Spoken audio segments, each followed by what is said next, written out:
Hello, ഇത് നമുക്കൊരു കിടിലൻ ബീഫ് കറി ആയാലോ. അതിന് വേണ്ടിയിട്ട് ആദ്യം തന്നെ ഞാനിതാ കുക്കർ എടുത്തിട്ടുണ്ട്. അതിലേക്ക് ഒരു 3 ടേബിൾ സ്പൂൺ വെളിച്ചെണ്ണ ഒഴിച്ച് കൊടുക്കുന്നുണ്ട് കേട്ടോ.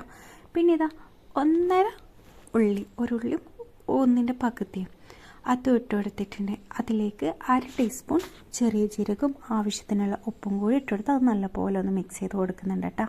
ഇനി ഇതിലേക്ക് പട്ട, ഗ്രാമ്പു, ഏലക്ക അതും കൂടി ഇട്ട് കൊടുക്കുന്നുണ്ട്. കൂടുതലായിട്ടൊന്നും ഇല്ല കേട്ടോ. അതും കൂടി ഇട്ട് കൊടുത്ത് നല്ലപോലെ മിക്സ് ചെയ്ത് ഇനി ഇതിലേക്ക് ഇഞ്ചി വെളുത്തുള്ളി ചതച്ചതും കൂടി ഇട്ട് കൊടുക്കുന്നുണ്ട്. ഇനി ഇതിൻ്റെ പച്ചമണമൊക്കെ മാറിയതിന് ശേഷം തക്കാളി 2 തക്കാളിയും കൂടി ഇട്ട് കൊടുക്കുന്നുണ്ട് കേട്ടോ.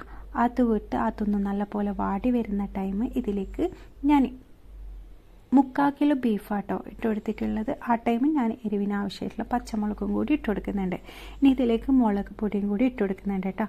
മുളക് പൊടി, മല്ലി, മഞ്ഞൾ ഇത് മിക്സ് ആയിട്ടുള്ള പൊടിയാട്ടോ ഞാൻ ഇട്ട് കൊടുത്തിട്ടുള്ളത്. പിന്നെ ഇതാ ഗരം മസാലയും പിന്നെ 1/2 ടീസ്പൂൺ കുരുമുളക് പൊടിയും പിന്നെ കുറച്ച് ആവശ്യത്തിനുള്ള ഉപ്പും കൂടി ഇട്ട് കൊടുത്ത് നല്ലപോലെ ഒന്ന് മിക്സ് ചെയ്ത് കൊടുക്കുന്നുണ്ട്.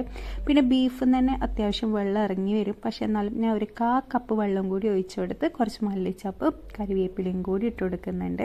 ഈ ഒരു ടൈമാട്ടോ ഞാൻ ഒരു 1/4 കപ്പ് വെള്ളം ഒഴിച്ചു കൊടുത്തിട്ടുള്ളത്. അതും കൂടി ഒഴിച്ചെടുത്ത് നല്ലപോലെ ഒന്ന് മിക്സ് ചെയ്ത് കൊടുക്കുന്നുണ്ട് കേട്ടോ.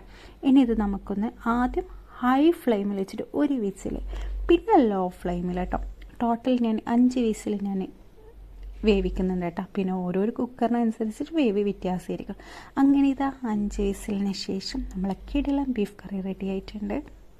എന്തായാലും ഒന്ന് ട്രൈ ചെയ്ത് നോക്ക്. വീഡിയോ ഇഷ്ടമായി ലൈക്ക് ചെയ്യുക. അതേപോലെ സബ്സ്ക്രൈബ് ചെയ്യാണ്ട് കാണണമെങ്കിൽ ഒന്ന് സബ്സ്ക്രൈബും കൂടി ചെയ്ത് സപ്പോർട്ട് ചെയ്യുക.